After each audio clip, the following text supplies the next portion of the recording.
رضي الله عنهما قال: قال رسول الله صلى الله عليه وسلم: إن في الجنة بابا يقال له الريان، يدخل منه الصائمون يوم القيامة، لا يدخل معهم أحد غيرهم، يقال: أين الصائمون؟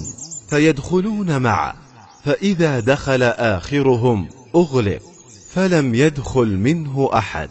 رواه البخاري ومسلم.